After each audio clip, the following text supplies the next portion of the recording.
Good afternoon, everyone. This is me, Adnan Ghori, the founder and director of iWorkstation, and along with me is Firas Noori. So I'll give you a brief introduction about Firas. Firas is an instructor in the Department of Architecture at Ajman University from Abu Dhabi.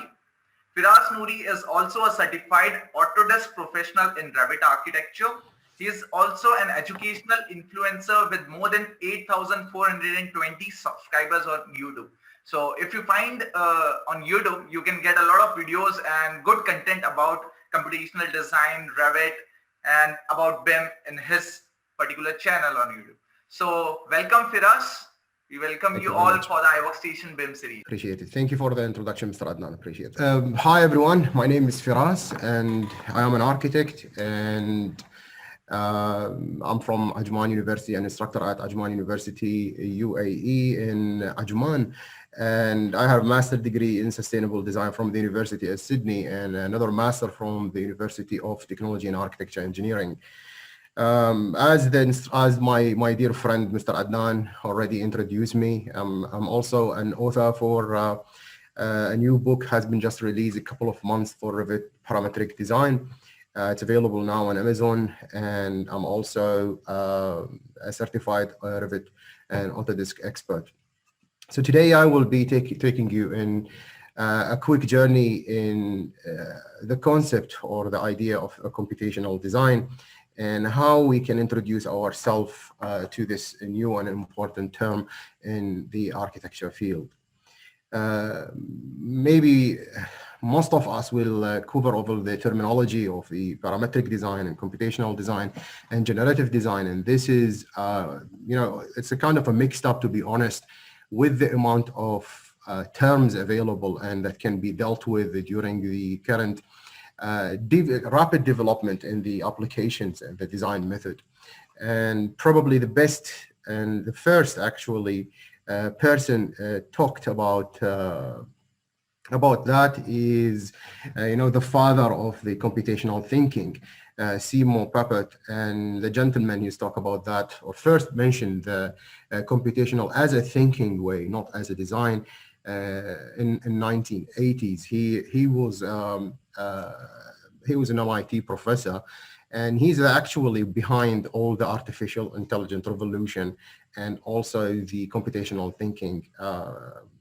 The gentleman started the whole idea when he tried to make a small robot with the ability to very basic ability to think, and how he actually programmed the computer to allow that machine or the machine actually to think and simplify it, and a type of problem or a bigger problem, simplify it and then abstract it and introduce that to the machine so it can do that job by itself.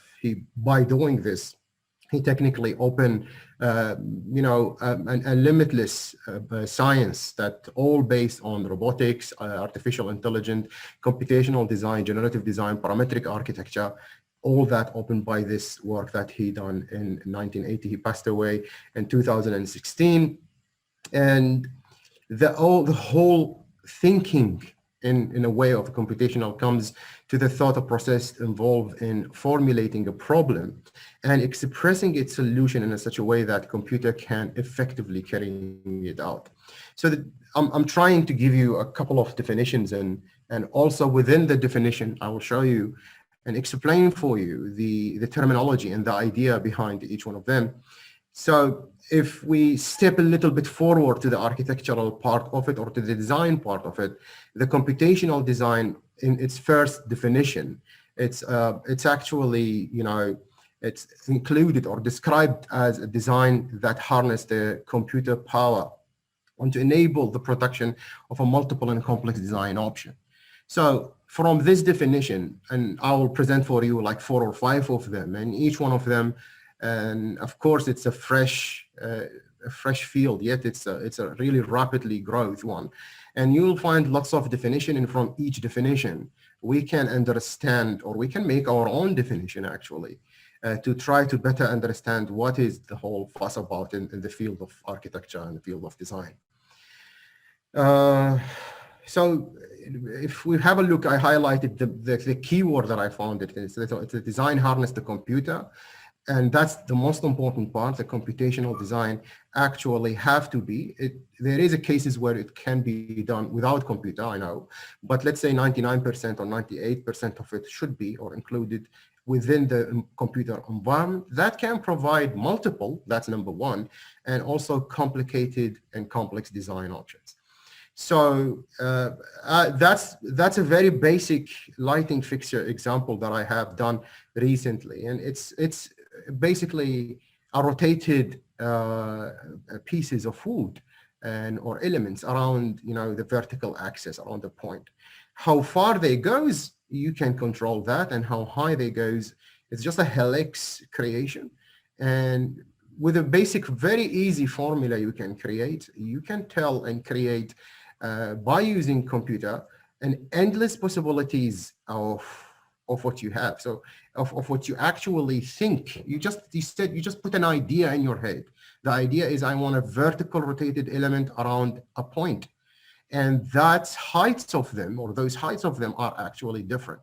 This is the idea. I don't know what shape it can, that's what I want actually to carry on for you as a designer, whatever the field you are in, to stop imagining the end result and think of the process of the design.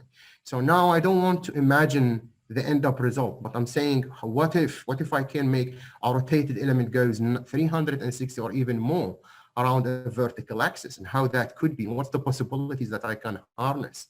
And the result is almost unlimited options. That's the whole objects you see is one computational model. It couldn't be done in the real life scenario because you cannot make endless option physically. That will be very painful, useless process in order to test which is the best to be picked on. But in computer, you can make these options in a couple of seconds. And all of them are the same.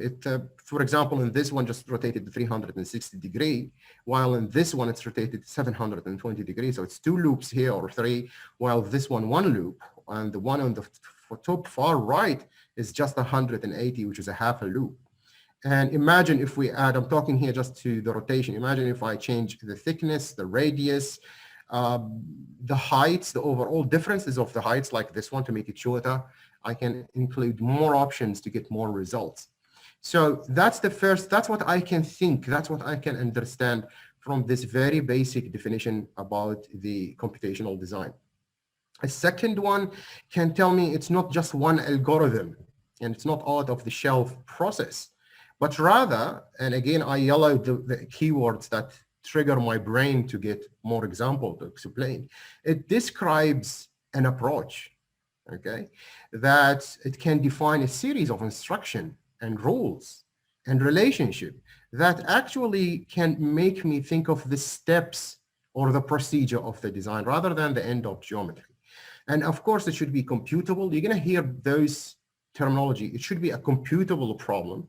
So it's a problem you can calculate to solve, not, things about feelings, things about unmeasurable matter. So it should be computable in order to get your computational design understood and work. And it also should be done with the computer. So I'm going to ignore those because they're going to keep repeating themselves. And I'm going to look at this time approach, algorithm, and the definition of a procedure. So what is this? What does that mean in order to understand the computational design for you? It's an algorithm. So you only have to put a steps of making something. And you can use the algorithm to, to prepare a nice meal, which I love, and you can make that steps to make a rocket. You can make that steps to make a design. That's the algorithm. It's the basic links of a group of situation or steps that not necessarily should be, in a sequence, but even can be, directed, looped, canceled, conditions. And I don't want to go in all the algorithmic basics and algorithmic concept, but I wanted to explain the concept. And the best example that I prepared here, that's the book for Barry Wood, with his book, Parametric of Element Design. It's a beautiful book, and I highly advise you to it. And it shows the recursion techniques And it's basically a rectangle that actually has, a smaller rectangle inside, and then it goes smaller and smaller, and also at the same time it's rotate. So it's a nested sequence of square inside an initial square. So look at the way we think it. Look at the way of the algorithm that you need to understand in order to do such a design. You have to understand that there is a rectangle, and that's, or a square. So you have to make a square in the beginning. And of course you have to copy that square. Maybe it will be in the same place. And then you have to scale that object or that square, and then you have to rotate it. And of course, there is nothing fixed in the computational design. There is something fixed, of course, but the majority of the work, it should be dynamic or variable. Here, the variable will be later have a VIP variable, like X and Y. They are important variable in the design. But if they are really important variable, we're going to later on call them parameters, which is the ones who help us to compute, the overall design. So the variables here are the X and Y, for example, for the factor, if you want to distort it equally or not. And then how you can rotate that element and how much actually you want to rotate that element. And in this case, for example, it's 45, and let's say around 0.7% as a scale down. The important issue to achieve this iteration is the value of I, which is how many times you want to repeat it. For example, this shape is only 5, this shape is around 7, around 9, around 12. So in the algorithm, you are telling the computer what to do. You are telling it, create a box, rotate that box, scale that box, and keep doing that for the last copy until the I value has been reached, which is the iteration value. So let's say if I said 1 here as an iteration value, so the achieve, if it's yes and no, say yes, and it will give you that result. Just one time, one copy, one rotation. If you say no, it hasn't been achieved because you make 5, it's gonna go to loop to repeat itself and keep rotating until you get, this shape. It depends, of course, on the rotation value, because this is the 45 degree and this is, I think, 10. So that's the algorithm. This is the way now we have to understand. If you want to do a computational design, you have to have an algorithm. You have to have a steps that each one of them usually lead to another, and each one of them could have a possibilities that the computer should, achieve or do in order to create the required shape. What is the shape? I have no idea. It could be that one. It could be the other one in the top.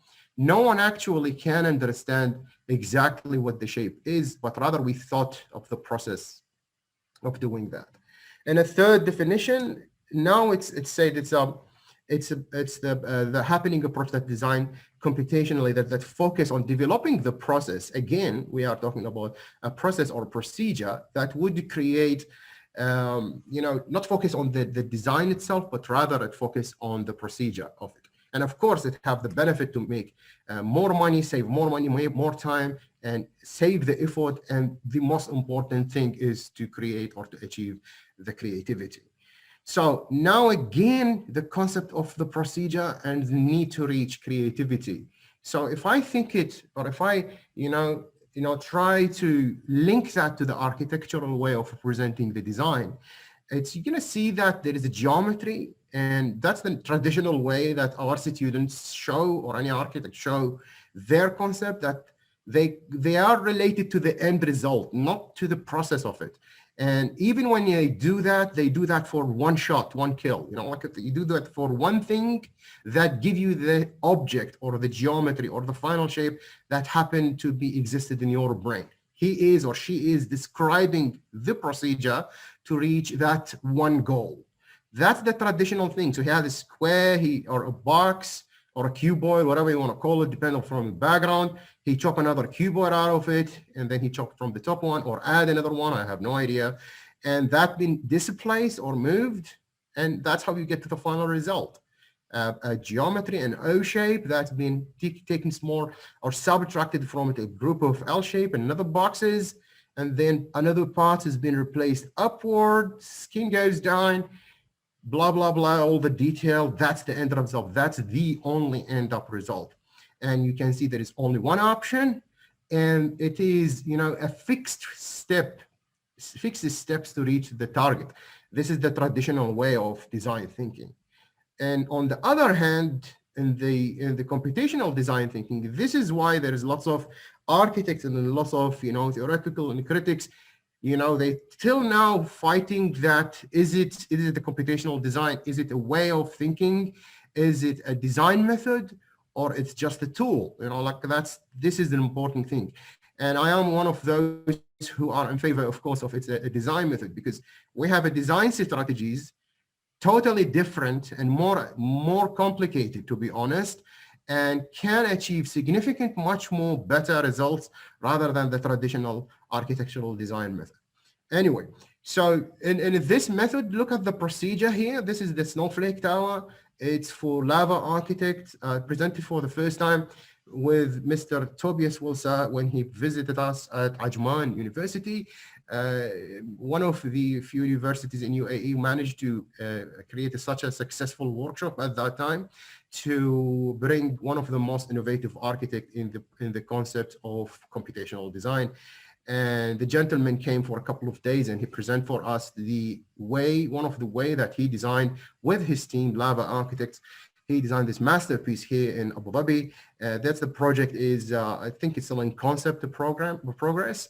And the idea behind it, that they defined a parametric, limitless or unlimited plan that can be generate any shape you want.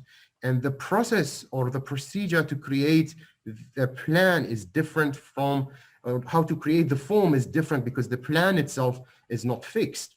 And you can see that each section, each plan, you slice this masterpiece, you can get a different plan. And the first thing that comes to your brain is to draw those elements. If you are a nerdy guy or a computer a guy like me, you're going to put in a vertical line in a 3D Studio Max and you draw those shapes individually, and voila, what's new? No, this is not a computational design, my friend. You are just making an organic modeling. And that's another misconception that lots of architects fall in. When they see an organic object, they say, yes, it's parametric architecture on computational design. No, my dear, there is a big margin of difference between them. And these, whatever you believe that or not, are the same object. And they've done in this shape. I remodeled this myself. The gentleman in the beginning, he created in Rhinoceros, and I remodeled the whole thing in Dynamo. That's another software that you can achieve computational design in it. But the concept behind it, and that's from their website, and from another website also was, I don't know how to pronounce that, to be honest. It's beneath here, the references. And the concept behind it, let's see how it differs from the normal process. He have defined points that represent this, this concaves or these holes that he have in the plan. And those points are P2, for example, and they are distance in 120 degree, from this point. Those points, this P2, are actually the radius that's going to create these curves. Or actually they can control. So if you push them more that way, you're going to go 0 here, and then you give them 1 here, 2 here, 3 here, 4 here. So when you move those guys outside, you're going to end up by having different shapes. What type of shape you're going to have? No one knows until you ask the computer to generate, and then you have to pick from them what you like. And so on. For P1, they actually control the pitches of those lines. And again, they are making themselves, or the movement is polar system, not a normal grid system. Same thing for P3 to provide how fat or how puffed this curve is, or these curves are actually. And the end up result, what you think is this shape, which is completely wrong. What you get is unlimited shapes. So the way we think, or the way computational designers think, different. There is no options. There is no one option. There is whatever he pick for the design, which is 1, 2, 3, 4, 5, 6, 7. Believe it or not, they are the same plan. And that's the first time someone talk about a parametric generation outline, a shape that generally, a plan that have no fixed shape. And you can control which one to pick, and he just accumulate those, and then he created the loft that you're talking about. So anytime he change any values, if he want from those, this shape will dramatically change to a totally different tower within a couple of seconds. So that's the way the computational design thought. or that's how you think with the computational design. It's a different design or different architectural approach. I think this one is the last one, and out of the talks, because some of it is not here, we start to be repeated as, which is I like, it's not delay or depend on the traditional way of thinking.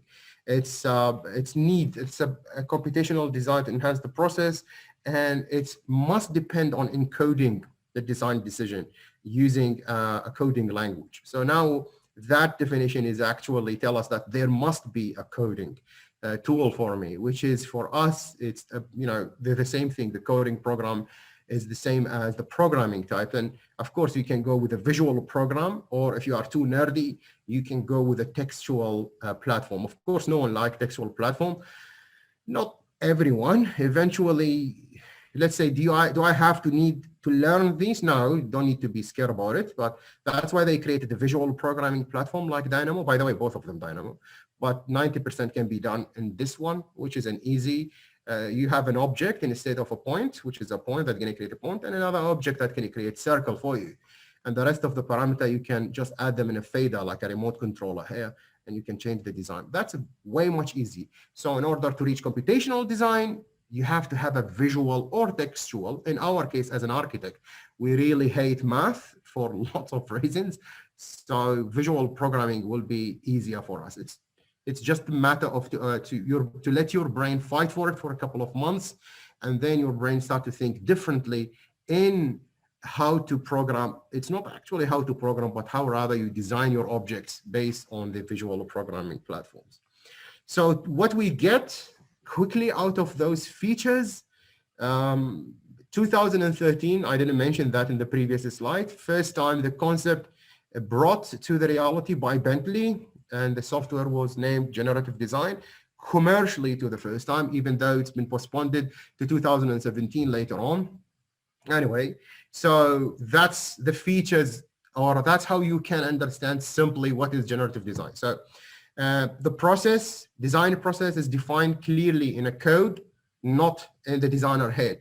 Not anymore. The ideas behind the design, the black box theory should be changed into a glass box way of thinking, and it should be encoded in an algorithm. So the things and the creativity will not only happen in your head, my dear friend. This is a really important line in here. Of course, it needs to be done in computer. The main design are created in one advanced design option, usually, and it can lead to unlimited design option. When you say unlimited design option or thousands and even 10,000s of options, this time we are going in a level higher than the computational design, and we reach something we call a generative design. So there is, that's a computational thinking, then parametric architecture, then computational design, and the monster sitting in the top, which is the generative design, which is not, I'm not going to talk that much in this lecture, just to refer for it in this presentation. Of course, you can create complex objects or high quality objects, high precise objects. It depends on how you actually think about it. You have to focus on the process. You're not supposed to focus on the end result. If you are a traditional architect thinking of one geometry, this will flip the way you think. This will revolute your brain to a new high level. It saves the design process. Of course, it's you have to understand, and it's open your mind to the concept of design pattern. Design pattern in generative and parametric architecture or in computational design are a seriously important terminology. It's covered in elaborative way in the book Element of Architecture, the Parametric Design for Woodbury. He is a genius. I really advise you to understand that, because whenever you look at any building, your brain, after you study this theory, your brain will change that into a design pattern, and that design pattern will immediately change into an algorithm so you can do it, or make the computer do it, not you do it anymore. Of course, you're going to need textual and visual platform to do it. And of course, there will be algorithms. So you have to understand logic and how they actually create a connected logical step. And of course, it will provide tested, filtered, automatic results and solutions. So in order to do computational design, you have to have the ability to decompose it or deconstruct the problem, the bigger problem, into a smaller problem. You have to understand the pattern recognition. You have to be able to abstract it, make it simpler. and you have to write that in algorithm. So if we have a pyramid as an example, if you look at the pyramid, it's look like a cake model, and again, food, you know, for those who knows me, they will know how I appreciate food. So if I think a pyramid as layers of cake or a cake model techniques, it's a pieces of rectangular or square object above each other. So what I'm doing now is decomposing the elements and breaking down to its smaller thing, and then try to understand the pattern and look for the similarity that happened in this problem. If it's a very basic geometry, as I'm talking about a basic pyramid, of course, the pyramid as the Egyptian pyramid is way much more complicated, far away from to be a basic, but if I just simplify it. And then I have to abstract it, imagine it is just a rectangle, and the other one is a copy and it's moved upward on the z-axis, and then another smaller copy in that axis, and decide how small it goes up and up. So I am just focusing on the important information and ignoring maybe the type of cladding that's been added, any kind of, you know, in carving or text has been added to the geometry, and just try to abstract the geometry in its basic levels and techniques, so I can, of course, end up by having the algorithm design. And I can show you later on in a different presentations how you actually do that in a more realistic and modern way of a design, rather than just you know, a conversation about it. Of course, one of the three of the famous projects are the fish for Gary architects, Waterloo Station, and City Hall for Foster and Partners. And here they have been replaced by the historical famous example, because those three innovative and pioneer architects was the ones who pushed to use those techniques, and they used the techniques and they became the advocate to the rest of the architects and designers, you know, to start using these in their own fields. That's also a part of the University of Singapore course procedure modeling. That's one of the best courses you can take in order also to enhance your knowledge in the thing. The presentation that I prepared is a collection of both my work and other work. So I have not only to take the credits, I always love to share the credits for the people who was behind teaching me this topic, and to encourage for, to advocate for them too, to give them the full right of it. Here we're gonna have, if you've thought of it now, you're gonna have a computational design, you're gonna have a building information modeling, digital design, parametric architecture, computer-aided design, which is CAD, and then there will be a generative design techniques. Too much terminology, I know it can be confusing. And sadly, I will not be able to cover up this because I have to wrap it up with like 45 minutes or 1 hour with Mr. Adnan. But if you want to know more, you are most than welcome to attend my second seminar, Generative Design and Parametric Architecture. It will be held on the 26th of May with my dear friend, Dr. Yahya, and at the University of Technology in Iraq. You can follow me on Instagram and on LinkedIn, and I will be posting that link so you can all join for free. So I would love, of course, to explain those terminology and how they actually develop. But as I promised, the concept is to talk about only the introduction to the computational design. So in order to be a computational designer, you must be able to learn one of those tools, like 3 or 4. For me, of course, I will go with the Autodesk Dynamo. So to be able to work with the computational design, you have to learn one of those, and you don't need to be really master every bits and pieces and every one of them. Just you can learn the basic to achieve a significant result and make a big change. For me, of course, I am with Autodesk, so Autodesk Dynamo is the one who I always advise you to go. Grasshopper, yes, is a little bit more advanced, I know, but it cannot be deal with Rivet, which is eventually what you're going to do, like the way Dynamo is. And of course, there is the generative component for Bentley. So what is Dynamo? Again, it's a visual programming platform that used by a wide range of people to achieve benefits that cannot be provided by Rivet itself or any other design platform. And I highlight for you a visual programming just to remind you that, and to illustrate that the visual programming is this way of work, like not a textual one. It doesn't need to be freak out, especially for architects. I know they hate math and text and everything. And again, it's going to need an algorithm to be done, and we already spoke about that. And what type of a platform you can find Dynamo? You can find it as a plugin for Rivet, or a standalone, or core. I think the plugin and Rivet will be the Dynamo Sandbox is the standard you can find immediately when you install Rivet, but Dynamo Studio, you have to pay for it, and it's a much more bigger and wider than both of them. But the one that we are actually looking at is this one, which is Dynamo for Rivet, which is because of Rivet itself. And even Dynamo as a plugin is not only for Rivet, it can be for Rivet, LES, Advanced Styling Format, and also for Civil 3D.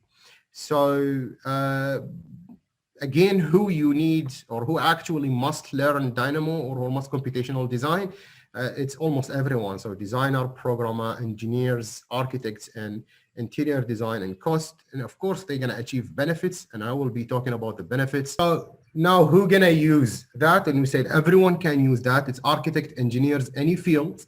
And now we need to go to the important thing out of all this theoretical works, and what we're going to do with it, and how we're going to invest it, and how we're going to get the best of it. It can be, first, let's say what we can do with it. It's just almost everything. There is no, but I'm going to list, so you can make a complex geometry. You can design any type of forms and functional objects, automatically complicate longer process, analyze, optimize, conceptualize, and that's really important for us as an architect, automatic annotation, automatic detailing, and also to edit. And the best of that is to save significant amount of money via, cutting off the repetition time. Where we should use it, again, almost everywhere. It depends on the fields you are in. As an urban designer, as an urban planner, as an architectural form maker, function, facade, structure, MEP, energy analysis, interior design, furniture design, automatic annotation and automation and automatic check, and road and parking area, and the list goes really, really long. And for example, for the architecture, for example, this is one of the best example for Zaha Hadid architects is the Cartel Pendic. And in it, the lady, as usual with the innovative way of thinking, she has, or actually the office has 2 areas, and these 2 areas of design walls were meant to be connected, and the connection between them haven't done or specified as a group of points. And as you can see now in the YouTube link that I've added for you, I selected lots of YouTube so you can have a look at what she's talking about. And you can see those lines are moving. The computer is actually calculating the optimum routes for the roads to connect those 2 areas. And now after the computer connected and knows the roads, it's apply the computer the grid of the plot area. And then each plot area will be regenerated based on its location, whether it should be a high-rise or it should be a normal, low-rise building. And then the computer will start to generate, geometries and created the masses and distributed the lines and created the location of the master plan, as you can see here in this presentation. So that's a brilliant way of making urban design, different from calculating manually where the road goes, and different from calculating which is where the center and why it should be important, and which consideration of the urban view. It can be goes for the urban planning, and this is very small presentation for Omar Helmi. And again, we'll look at the smaller size of a design, and again, it's just a piece of rectangle, and how, if you put a road or a line that represents the center of road, how you can design an entire neighborhood with a couple of clicks. If you want to do that in AutoCAD, go ahead and good luck. You're gonna, look what he do. Look, he click and he click again, and that's it. I will repeat that because you really need to consider how fast you are in design to do that with your old tools like, AutoCAD or Max or whatever thing. Look, it's impossible to be compared to a human being race. Click, that's it. If you know how to do the script, and the script, when you become I don't want to say a professional, it won't take you that much of a time you think, and if you master it, you can repeat that infinitely. If you want to change a points in this rectangle, the entire design based on your specification, the occupation line, how many block area or green area you want in the middle, it will redistribute it with the offset of the width of the building. It will keep the constraints or the parameters of your design and change the design immediately. There is no human being can compare with this. Your old tool, let's say my grandfather tool, which is AutoCAD, will not be allowing us to do this. And that's the point that we really need to understand this type of design method. Otherwise, we're gonna stay in the way of, using old techniques and old methods. And of course, it can be used in architecture. And I need to go quickly to allow like a 10 or 15 minute for a Q&A. And I spoke about the Snowflake. You can find the full tutorials, by the way, in YouTube for it. And also you can have a look at the Shenzhen University Support Stadium. Again, that can be, I remodeled that on YouTube, and you can have a look. And in it, you can see there is an endless possibilities of the design that can be generated. This is not only computational design, but it's also it's a computational design plus generative design. And you can see that you have hundreds, I think it was like 10,000 or 5,000 design proposals done out of the algorithm that I did and uploaded to the internet. And each one you click, you can see that maybe I have to go back. Each one you click and you can see the parameters and the changes, and you can see there is almost infinite positions and infinite geometries of each position. You cannot compete, my friend, with this tools at all. Because instead of presenting one option for your client, you can present for him 400 or 500 design options, and which one he likes. And I'm talking about you can program that to get the best function, the less money, the best structural, the more stability. I can't talk forever for you with the more engineering. I'm talking more architecture, but this apply exactly to all engineers field. And you can say, and you can ask the computer to make not only an optimization, but it can actually tells you which one and tell you why you should use it, depending on how smart you use that.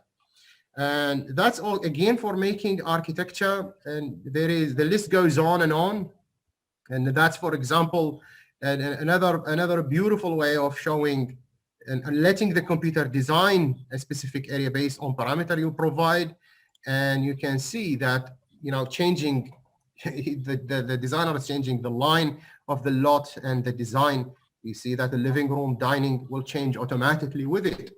And take the same rhythm and same parameter, it actually can design the overall neighborhood, not in 2D only, but rather in a 3D.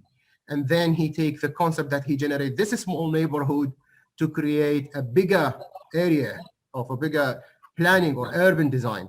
And all you have to do is to place or to identify where is the location of the lots, and let the computer generate for you, as you can see, the overall process or the overall area, and even can include street joints and traffic, and offset the design overall design result to get you quickly to the master plan to include roads and other functions in it.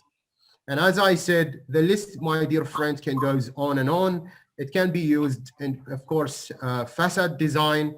It can use as an aesthetics part of the computational design for the facade.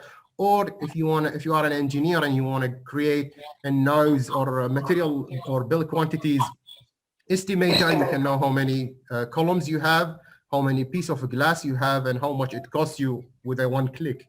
And it's immediately, Dynamo will import that back to you to Excel, so you know how much you have and how many elements you have from each unit, and how much money it's gonna cost you in a couple of seconds. If you are a structural design, again, there is lots of crazy topics here. And that's one of the examples. Sadly, I have this presentation bar I have to remove. The image is that here he designed a lattice, and you can see he applied, that's the point that I wanted to show you. He just in conceptual mass, he designed this shape,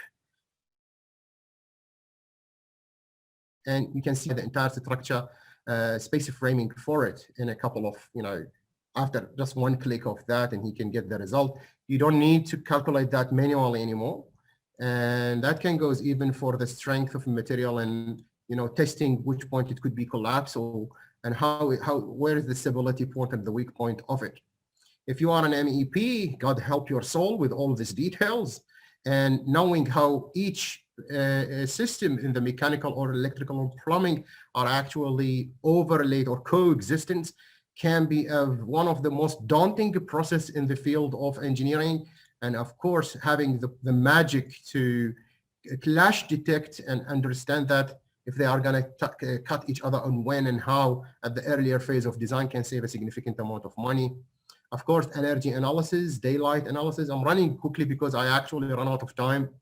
It can be used in an interior design. Actually, it is one of the famous aspect of it, which is where it goes with the interior, not only architecture, furniture design, of course. Now it's the trend, to be honest, and automatic dimension, and you just put the geometry you want, and that's the nightmare for all engineers. You can do that with a click. Just click and it'll give you all the dimension for all the element. You start to feel frustrated with the tools you're working on after this talk. This one is my favorite, of course, because I made it. This one is I also presented on YouTube.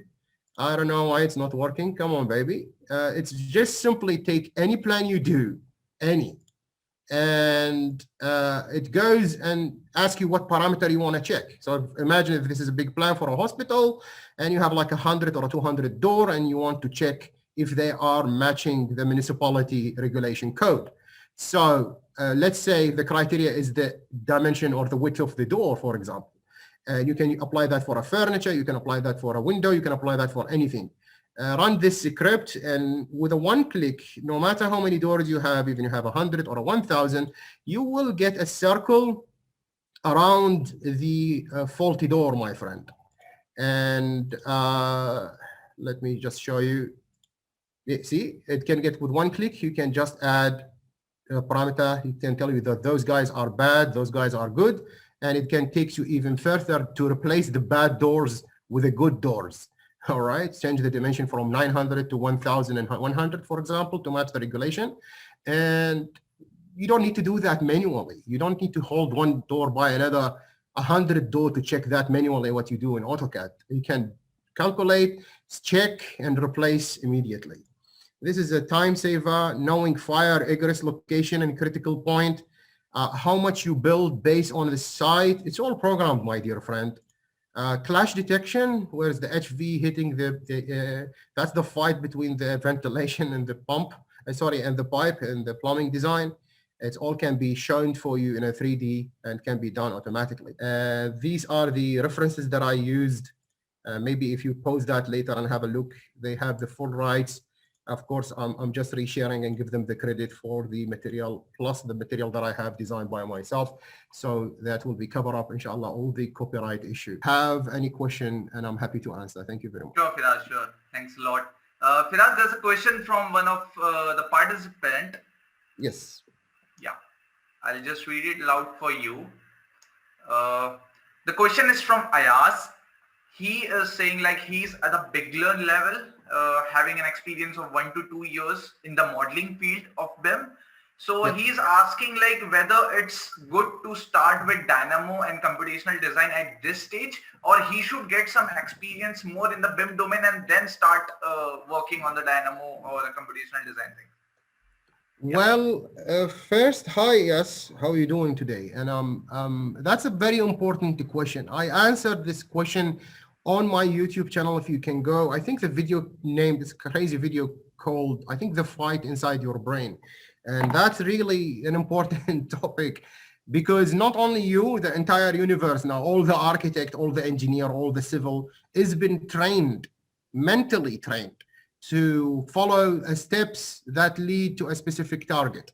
It doesn't, in architecture, we have been taught to find a shape in our brain, and that shape, how to make it. So yes, I highly advise you to start now to learn Dynamo, because, and also encourage you to do both BIM and Dynamo at the same time, because Dynamo, BIM with specifically talking about Rivet, is the one who facilitates parametric architecture, and the parametric architecture allows us to have computational design. So do them both, because you need time to let your brain adapt to the new tools. And if you don't do that now, and if, let me say, you should do that 2 years ago, so you start now feel able to be 100% flip, and I don't want to say erase what we learned, but let's say we develop what we learned to the new design method. The more you practice, even the more you think of it. Just look at it. If you feel scared, just keep your eyes on how people think in computational design. If you really don't have time to study Dynamo in detail, okay, it's okay, I understand. Everyone having time issue. But look at how people think in computational way, the computational thinking. Learn that. And inshallah, when you have some time, you can jump and go and study Dynamo in detail. And I advise you, because Dynamo and Grasshopper can be a minefield and a little bit of intimidating when you start. Follow my advice, my friend, and start learn basic geometries. You may laugh because you have a degree in engineering, for example, and I will ask you to learn how to do circles, interact with each other, make them union, make them subtract each other. If you learn these very basic skills in the beginning, it will encourage you, and you're going to feel yourself in a couple of weeks as a superhero to go do more complicated 3D elements, subtraction, loft, and then, you know, your speed goes on and on. So my advice is, yes, you have to do them both. And if you are intimidated in the beginning and you're scared because it's a new way of thinking, I know that, you just start doing basic geometries, like how you draw a circle and how you draw a rectangle. You will feel more confident. I did that because in the beginning I was scared. I said, it's a nightmare, I'm not going to do that. And it took me like 3-4 months in order to decide it. But after I decided, I regret that I didn't do that before. All right. I wish that can answer your question, my friend. Absolutely, absolutely. And if you can, Firas, just show your YouTube channel or share the link that most people can access. Yeah, I'm more than happy. Just go to YouTube. Yeah. Let's go to YouTube and just go to Google. Actually, I lost my mouse here. And in YouTube, just go in YouTube, write Firas Noori. That's all what you need. And you're going to find my channel popping in, I think, the first one, because no one named Firas Noori. That's just me, I think. I'm joking. That is 4. I Google it. So this is the channel. You just put my name, Firas Noori, in the key search, and you will get that. And for you, if you want to go learn Dynamo, I know it's some people new to YouTube, it might be intimidating. Don't go to home and scroll down and look, because you're going to feel lost, because I am posting in too many different topics. Go to playlist, my friend. And in the playlist, again, you can find a series of Dynamo in Arabic and Dynamo for interior design and Dynamo for beginner. I have 2 main playlists. This one, start with you, I think this one, 20 videos. Start with you step by step. That's the new list. It have only 2 videos, 20 videos. And I have an old one, which I have no idea what it is here. It have like 80 or 90 videos. So click on that, for example, or click on that. It depends which one you like. They are almost the same. This one have less video. This one, of course, have more. And you can follow each video step by step. It can guide you to it. And I will be available if you have any question. I am very interactive in answering emails and comments. So if you want anything, just tell me. Sure, sure. I think there's one more question by Samim Ahmed. Yes, Samim. Yes, Samim. How are you doing? Okay. Hi, Mr. Firas. Thank you so much for such a great session. You know, I really liked it. It's really insightful. Thank you. In terms of computational design and stuff. One question I had in my mind, I don't know if you have already answered it, because I just went for a quick prayer. It was about digital fabrication and how it differs from computational design, because of course the fabrication is happening afterwards. But Yes. how do you link these together? Is there a direct connection, or how actually? I mean, What type of? Yes, sir. Go ahead. Yeah, no. If you can just give me some connection between these two, because that's What type of fabrication? What type of fabrication you have? What product you want to make, my friend? Are we talking about it's specific is a 2D element that you need to unwrap using laser cutter techniques, or you want to go with robotics and 3D printers? What do you think about, my friend? Yeah, robotic and 3D printers, for the most part, because I'm thinking of, let's say, modular construction, and the way that you explained of different shapes, like organic shapes, with different waves and forms, how it actually can help. Yeah. Well, look, my dear Mr. Samim, it's the for fabrication. Even if you want to go and make a complicated fabrication in Dynamo, you can, and again, you can use it as a part of Rivet. You can use it a part of Rivet Steel, and I think 4 or 5 applications that I show you depend on what is the nature of your field. But if I talk Rivet, for example, you can direct.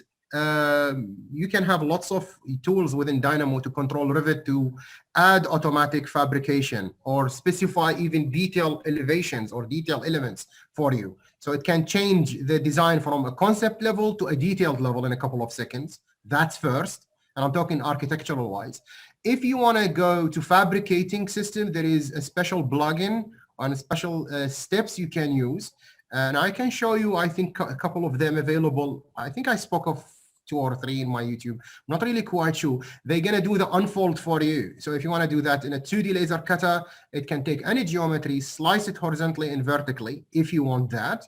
And I explained this technique in the series when I was talking about the Snowflake Tower design.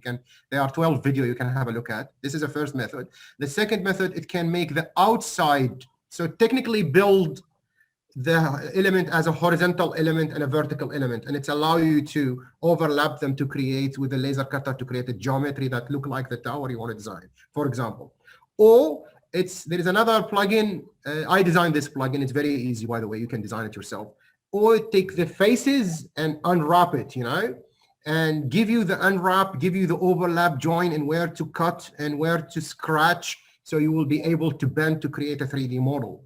Now we're talking about 2 types of fabrication, the slice method fabrication, and we're going to talk about the unwrap fabrication, and both are available, fully compatible in Dynamo. And the third method is to have to send it as an STL. And this thing is just to create a solid element of an STL technologies that can be sent to any Ultimaker or any 3D printer that's going to build it for you. The detail of that fabrication, I can do that, and it's very easy to be done in Dynamo if you want to create. If you are using a fully solid shell or a 50% grid, I can make a fader grid that starts from 10% support to fully solid element for a 3D printer in an STL technology, so any robot can cut it for you. But why you do that? You just create the mass in Dynamo, send it to the conceptual mass in Dynamo. Life is easy, by the way. You don't need to redefine the wheel, my friend. Send that to any software. Let's say, I don't know if you're familiar with Ultimaker, for example. The Ultimaker will take it from you, and it's the one who creates the support for you in the 3D printing process. You don't need to create the 3D sub-elements in order to create the support for a 3D printer. If you bought the new Ultimaker clay modeling technique, I'm talking about PLA and PVA modeling. If you are talking about the clay modeling and cement modeling, also available by Ultimaker, they have the software to design the route, the spiral route that is going to pour the concrete for you. You can use that in buildings if you want, by the way. And it knows where to put the support and how, not you. But if you want to do that, it is very feasible in Dynamo. But I'm advising you, go have a look and look what people done, because in Dynamo, when you get strong in Dynamo, it kind of has come out some of arrogancy, to be honest, because you're going to want to do everything. This is wrong. Just Google, because you're going to find lots of people done that job for you. And all the 3D software, my dear friend, actually supporting these techniques. It do the 3D fabrication for you. You don't need to divide them or to design them in Dynamo. And if you want, you can. I promise you that.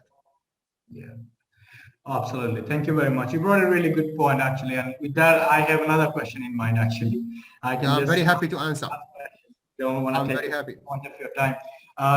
So the question is in regards to because I'm a QS, quantity surveyor. So being a QS, if I think of those dynamic shapes, let's say for my false ceiling or the suspended ceiling, I've got a dynamic shape, and that is really, really varying throughout the area. It's not same at all. So Indeed. how am I supposed to get the quantities of those different waves, for instance, and how? Because that's where. I already answered this question with an example, I think, in the channel. If you have a go surf for it. I'm not really sure if I published the material, because some of the material I publish as just a demonstration, not an educational material. Some of them I really need them for my research, so I cannot publish everything. But if you manage to create a surface in Dynamo, or even Grasshopper, if you want, any computational design platform, the surface will carry with itself the actual area for it. And not only the actual area for it, but it will also carry on with its U and V value coordination system that move you from the normal X and Y coordination system to U and V coordination system. So in Dynamo, in Grasshopper, not only you can know what is the area of what you're gonna build, no, but you can also, plus that, you can know how it will be constructed and how the surface will be deformed in around the x-axis, which is the U, or around the y-axis, which is the V, and how you actually construct that. You can define later on each point of the X and Y, or let's say the correct word, U and V, and how to put them related to the ceiling. So it tell you that this rectangle should be, its point should be 1 meter, this one 1.5, this one 1.2. So you know the imaginary points for your object and where to put them.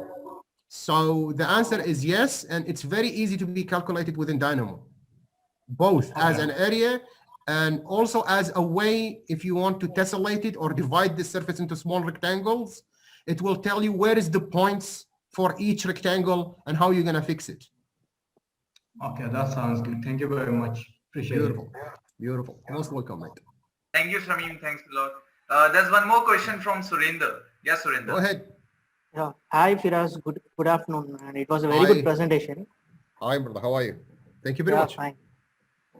One question I have is like I am also basically a structural engineer. Apart from I'm not an architect, so the shapes are created by generative designs are highly complex. So structural design philosophy deals about symmetricity and proper patterns. So then only the structural load distribution will be uniform.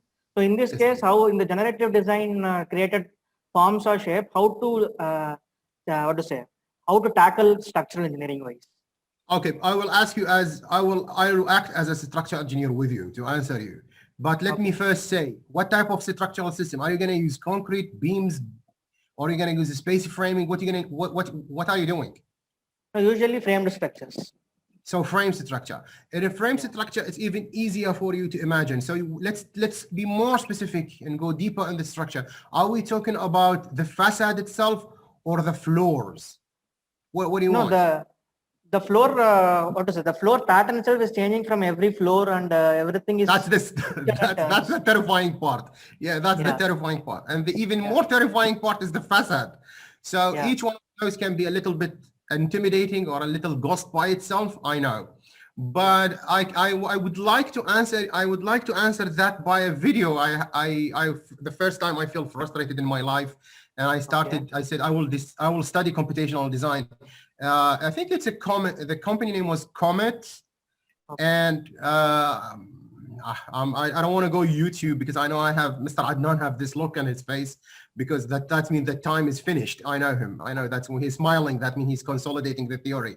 So quickly, if we want to talk about the slab, then there is a formula. You can very easy formula that can compare all the slab shape, because if I follow back now my presentation and I show you the Snowflake Tower for the lava architect, there is no floor similar to the one above. That can give a heart attack for all the drafter in the universe. So first you have to have Rivet, Stop using AutoCAD, advice number 1, for God's sake. That's number 2. The third thing is, because the Rivet can't generate for you an automatic slicing techniques, which is automatic plan generator, which is the most important in your case, the outline of the plan. That's number 1. Now we take the outline of the plan and let Dynamo compare each level, each plan. It automatically goes, trace your levels in Rivet, take an outline out of your plan, change it into shape, accumulate them above each other, and know what is the geometry that actually shared between them. By knowing that, it will redistribute automatically whatever system, structural system you want. You can put circular, you can put columns in it. You can, let me talk about the vertical element. It will redistribute the columns for you. If you can encode the loads, which is very easy to be done, to be honest, into the radius of the beams and the distances of the span, that will be easy because Dynamo will immediately distribute the grid for you and give you the diameter or the radiuses of your column immediately. And if you are a little bit more advanced, it can carry and calculate a reduction of load, which means a reduction in the beams, sorry, in the columns radius when you go up and up, because you don't need to make them all the same radius while you go up. And that's very easy to be calculated. If we compare the amount of dead load and the life load, of course, together, that will be accumulated to the radius of the beam, the radius of the column where you go vertically. And if you are talking about the space of framing, it's for the structure, for the slabs itself, it's also by knowing the grid location that comes from the point, their intersection with your horizontal outline, which is the plan, you can figure out or actually let the computer design the grid for you and know what type of space of frame you want to add. If you can program a single adaptive component, one unit that can know, a smart unit that can know how much load it's been carrying and where is its support system and what type of support system, is it fixed or dynamic, and then it will be redistribute the overload into changing its parameter, changing its depth, changing its relationship, and even the span itself and the inside span between each of them, it will be automatically generated for you. Sadly, I am not an engineer and a civil engineer, but I think I can do it, but I never did that. But the concepts are self-extrapolated. You know, you can, if you understand the basic engineering, you can understand and design your own tool. I didn't do that. I did the beam distribution and the structural system in 1 or 2 videos, but not this specific because, you know, I don't know, I didn't do load distribution in I'm an architect, you know, but it easily can be done if you have the knowledge, the engineering knowledge as a civil engineer. So that's my answer for you. So I got your point. Like you can use the Dynamo for the load distribution and the beam size variation, everything. And even for estimating the location for both the beams and the spacer frames, it can be done. Okay. I saw that 3-4 years ago, my friend. It's very old technology and can be done very easily now. Okay. I have another question. It's not about structural engineering. See, we are used to see a symmetrical figure, symmetrical shapes, regular shapes, yes. Which even the complicated shapes will be a kind of biomimicry. So it's like if consider an Olympic stadium in China, it is a nest shaped. So now parametric comes, it gives a shape or thing which is out of box. Okay. Correct? So this won't create a disturbance to our psychological mind, or it will create a psychological peace will be disturbed or not. Seeing odd shapes around, inner and around us. This will create a psychological problem, right? I little bit lost your voice. The internet was a little bit cutting when you said the last pieces. Can you please repeat the question? Thank you. Yeah, what I'm trying to say is if you're in and around, if I'm seeing a symmetrical figure or a usual figures which I'm used to, so I'll be having a balance, psychologically balanced. So if I see a weird figures coming out in my build as a buildings in and around, this will create a psychological environmental changes. So will it be a problem or something to address? Well, are you asking about the downside or the psychological fear or discomfort that can happen due to the geometries or the architectural forms that you are seeing? Yeah, exactly. Yeah, that's a normal, that's a very fair question, and it's not to the computational design to answer, because the computational design actually folding architecture and organic architecture, it's happened even before the computational revolution happened in the deconstruction design.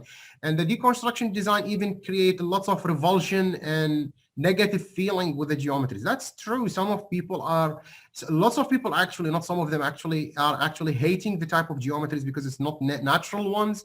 And for other, it's represent an innovation and a challenge to be done.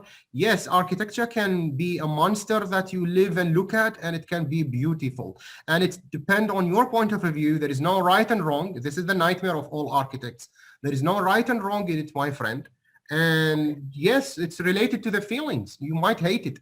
And we have nothing to blame any movement as a computational design. This should be, or as a folding architecture or organic architecture, you should be, talking to, or let this conversation to be held with the municipalities that organize what type of facades and what type of a design. If you left that to the architects, give them the full freedom, God knows what crazy shapes they're going to create. That's normal. That's architecture, Okay, fine. But you have a point. But you have a point. Some people are just making crazy shapes and annoying shapes. And yeah, because they have the money or their client have the money, they build it. Well, c'est la vie. This is the life, mate. Okay. Thank you, Firas. Most welcome, my friend. Hello, Firas. I have been following you from Autodesk University. Hi, Mr. Rajesh. I know you very well. How are you doing?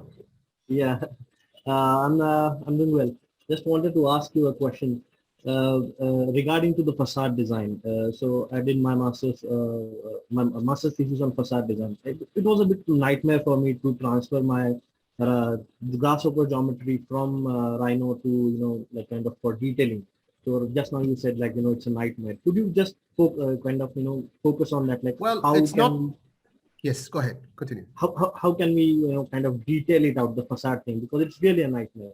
Well, sadly, I have to give you the good news. And that's really a deep sentence to be said. Sadly, because for me, I'm with Autodesk. So I shouldn't give you this advice because I should tell you, go learn Dynamo, because that's what Autodesk people say. But that's why sadly, I have to give you the good news. The good news is for you and for the rest of the planet Earth, who actually started with the Grasshopper at the beginning. That now in Grasshopper 7, there is something called Grasshopper 7. I don't know. It's called automatic Rhino export to Dynamo, to Rivet. So Rivet this will allow you. It's Rivet inside Rhino. Yes, beautiful. Yeah. So something W something Rhino. I don't know. I can't remember the name. I just installed it and I hate myself for it, and I just closed it. And I just closed it. But with this, it's Rhino inside Rivet. Both. Yes. Yeah, but with that, you don't need to learn Dynamo. You just send your create your geometry in the complex shape in Rhino. Don't send the object to the Rivet project environment. No, just send it to the conceptual design. When you send it to the conceptual design platform, then save as, open a new Rivet file and save as, or import the conceptual mass into Rivet. And if you go to a YouTube channel, my Rivet course that I teach at Ajman University explain this in detail for my student, and you are more than happy to look at it. How you change from conceptual mass to Rivet project environment. You can get your geometry within a couple of seconds into conceptual mass. Inside conceptual mass, before you send it to the project environment, there is something called adaptive component in Rivet. Yeah. Just open adaptive component, whether it's a GM or CPPM, decide what type of complex, design the adaptive component. And I posted 4 or 5 videos in YouTube on how to make an adaptive component. It's gonna clad for you the geometry, and immediately after it's been cladded, you can send it straight forward to Rivet. You don't need to feel sad about you not learning Dynamo or you don't know Dynamo. So with this technique, you can do that. And I just gave you the steps, my friend. Just have a look at it and follow the steps in my channel. And if you need anything related, just write a comment and I will answer you. To show you which video. Yeah, there's one more question from one student, Firas. She wanted to ask how Dynamo can be utilized for the MEP modeling part, or how Dynamo can be used for the MEP modeling. Well, for MEP modeling, my friend, it's it depends on what type of course, MEP. But if we look at the whole 3 or 4 disciplines together, for the mechanical system, it can, for example, let's say specify the mechanical and ventilation. You can specify what type of ducts you're gonna have, the length of them.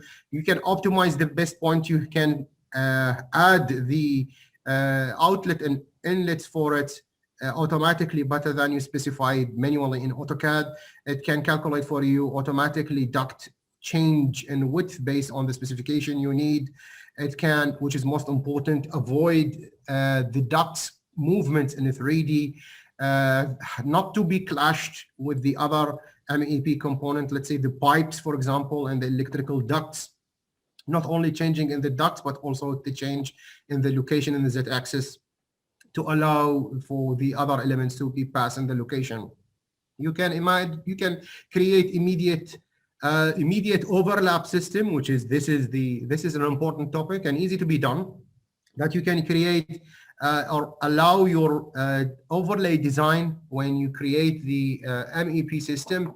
When you apply that MEP system immediately, it will cut the horizontal and the vertical opening in the slabs or the walls without the need to go back to each wall and then cut them manually, because that will affect the bill of quantity that you have in both vertical elements and horizontal elements.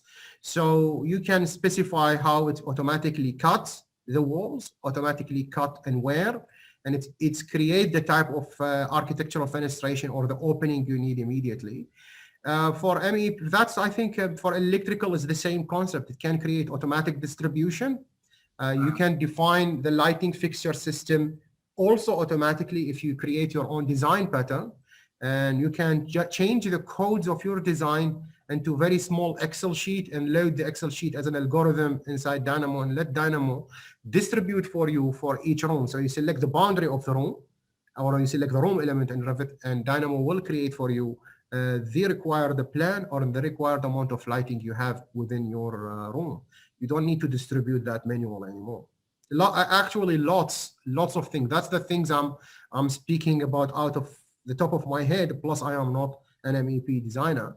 But if we chat later and you give me the inputs you want to do, I will give you the outputs you can get.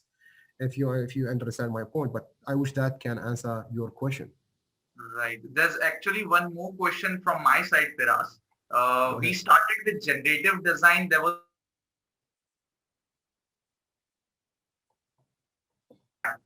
by Autodesk. Then later on, they moved on to project refinery. Come again, Mr. Adnan, because I lost your voice for a couple of seconds while you was talking. Yeah, I was asking, there was a platform called as Project Fractal.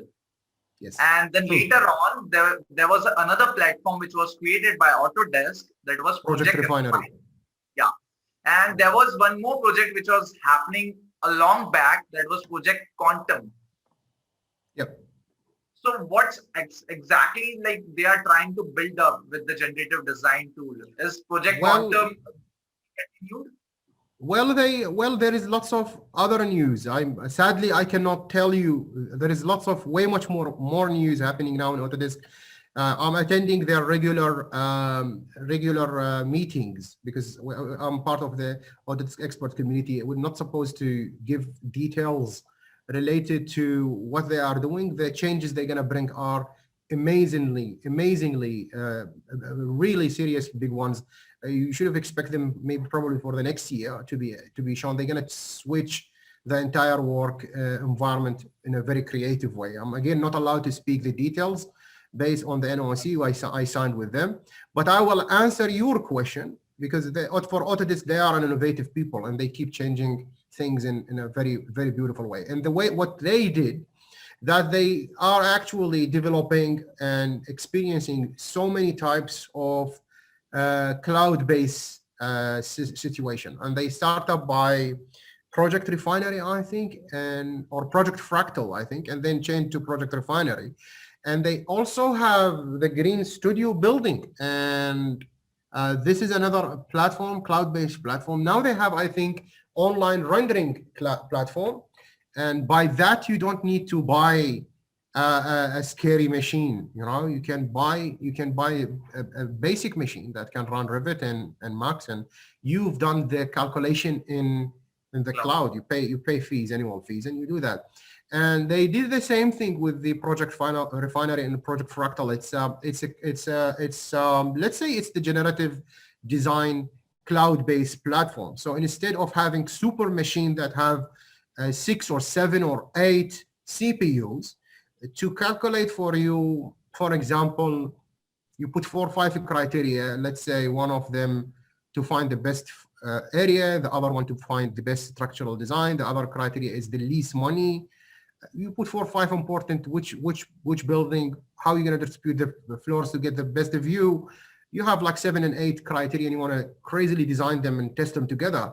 You'll need like 5-4 days of calculation, or with like 4 or 5 computers, each one of them have multiple thread CPUs. And instead of doing that, and you will probably get failed because there is no computer can do all this calculation. They offer you a cloud-based calculation system, which is basically Project Fractal. So you do the computational design in Dynamo, upload it to the Project Fractal, and specify part of it where it runs for you the generative design. Gets back to you with like, it depends on what you design, what type of generative design you do. Are you making optioneering, or are you making optimization? It depends on what you're doing actually. Do you want to see all the option or the best of the options, or the option that's gonna fail and why, so you can avoid them, or the option that can create the least damage, more profit? It depends on what you want. So that's why they are keep changing. They are keep changing because they are keep developing, trying to hear from the expert and from the user around the world, and try to see what type of a product that's gonna suit the best of the needs, depend on their, depend on the market demands. So that's what they're doing, Understood. So it will be released accordingly, like maybe next year.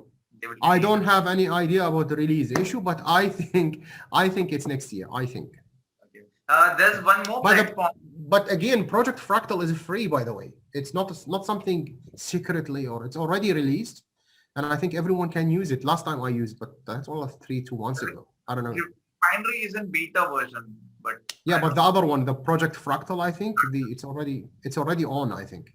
Did they close it? I don't know. No, they have closed it. Project Refinery is working as of now. Yeah, one of them is. I'm pretty sure it's working. So.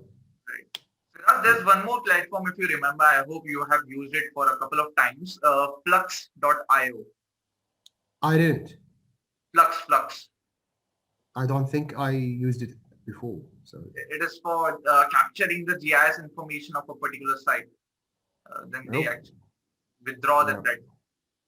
I can't remember that I used this. Sadly, sorry. No problem. Yeah, Rajesh, you have something. Yeah, Adnan, you can check Hyper by Mr.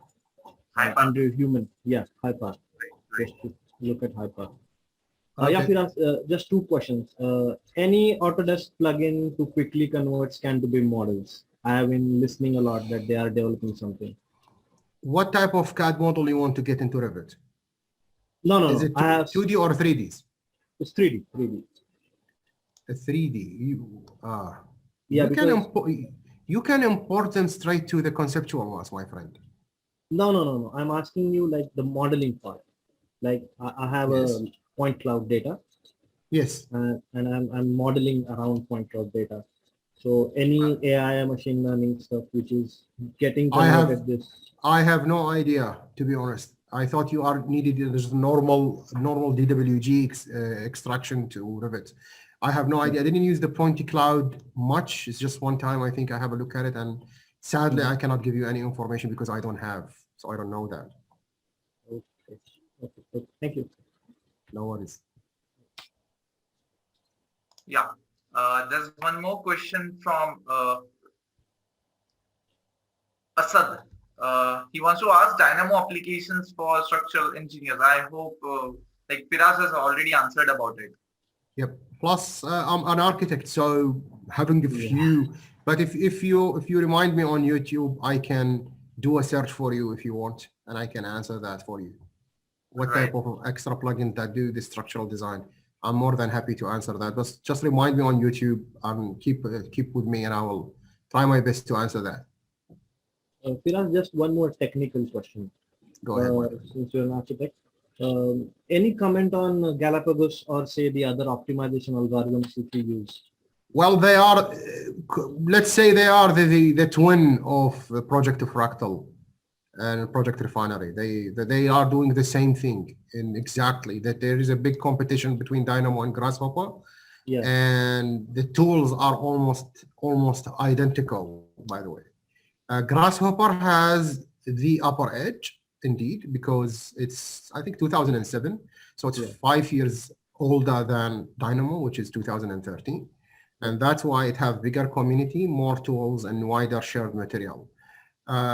So yeah, what you can have Galapagos is actually Project Fractal. You know, it's the same. And people developing multi-objective optimization algorithms from Daniel Nagy, like he has something called as, I think he has his own multi-objective optimization algorithm. Yep. I'm not really well with the Grasshopper thing, but I'm having a friend with me. He always keep telling me the updates about it. They also have the Ladybug, I think, for energy. Yeah, and energy. Yeah. And that can substitute for lots of headache when you do that and you can do that, by the way, in Autodesk also. I forgot the name. God's sake. So Autodesk Green Building Studio? There is one of the energy analysis platform they have. That's actually Autodesk Insight. Autodesk Insight. I think Insight is, yes, exactly. Yeah. Which is take the architectural model and change it to thermal model and then do the simulation and the calculation for you. Yeah. Beautiful. Okay. So do you think that this workflow, like Rhino inside Revit, do optimization in Rhino Grasshopper and then export the geometry to Revit? I think will work. Otherwise, I saw some YouTubes and I was very angry, almost crashing my laptop. And I don't know why they do that, by the way. It's I wish I can talk back to that, whoever genius did that, but anyway. And it's what I saw, it's amazing. But that can affect both software.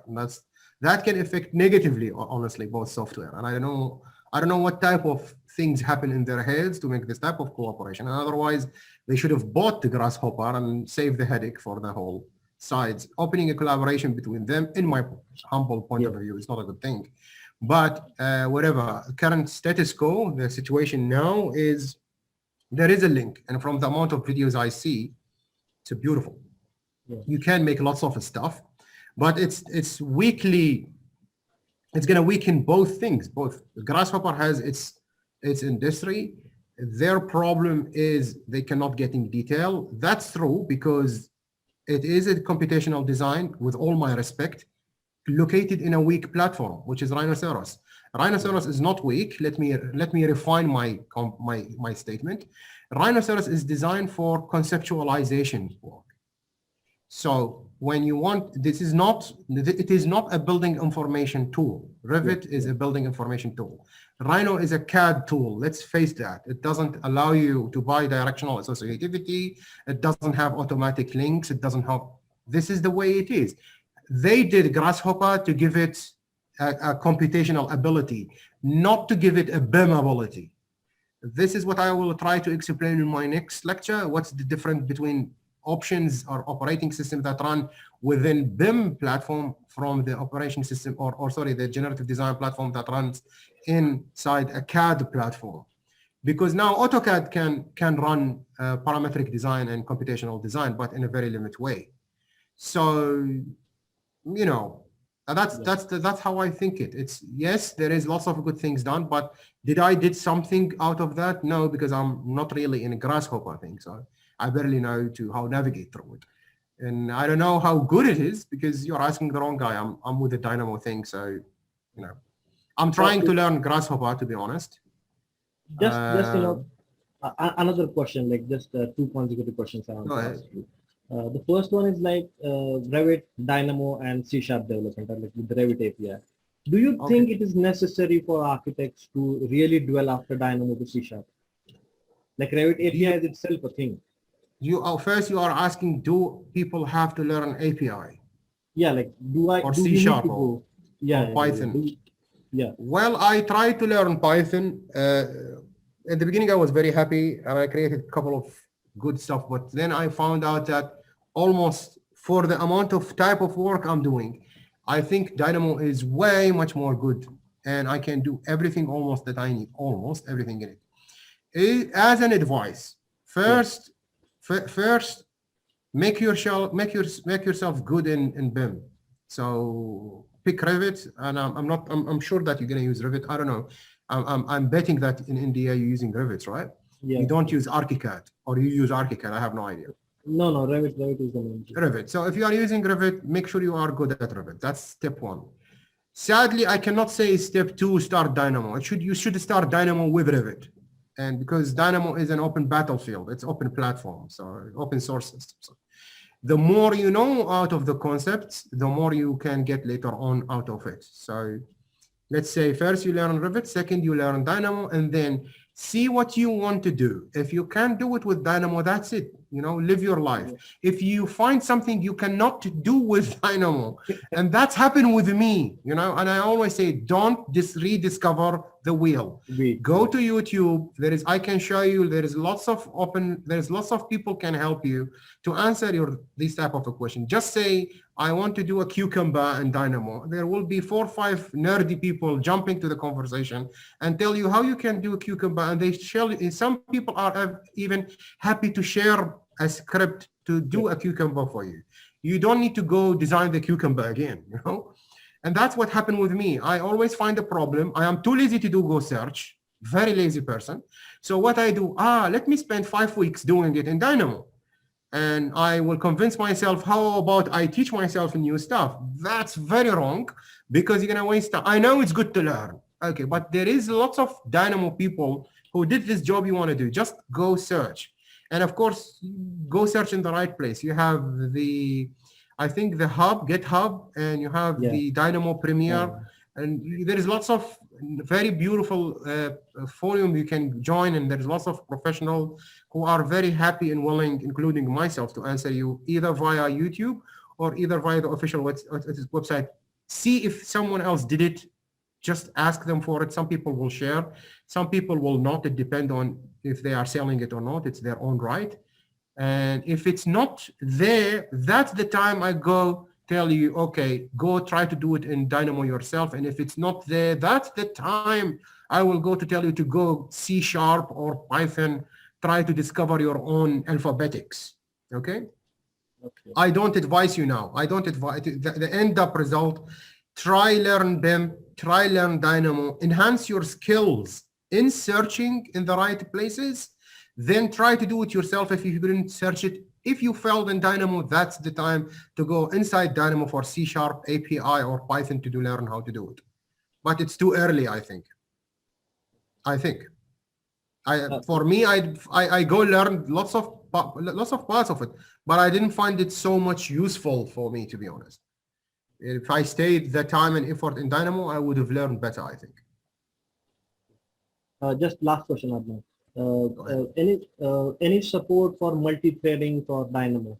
None of I hear about, to be honest. No, as a customer, I would like to tell you this, that please convey this to the Autodesk expert. Like it would be really great if Revit itself could process or say support multi-threading. I don't think it's allowed generic what they call it, distributed rendering or distributed system or multi-thread system. I don't think you can do that, but I will check if there is any way to be able to be doing it. And plus why you want to do that? You have the project of Fractal, so you don't need to do complicated geometries. Just lower your parameter so you can run it in your own machine. When you want to do a complicated test that have lots of geometries, just push the slider up and send it to the project of Fractal, and he will do it for you. You don't need to lose money on buying machines anymore. Yeah, okay. That's my point. But I will check. I promise you. Yeah, please. All right. Thanks. Keep in touch in YouTube. Yeah. Yeah, Firas, actually, there's one last question in this entire session. There are a lot of students who are joining here, who have joined in this session.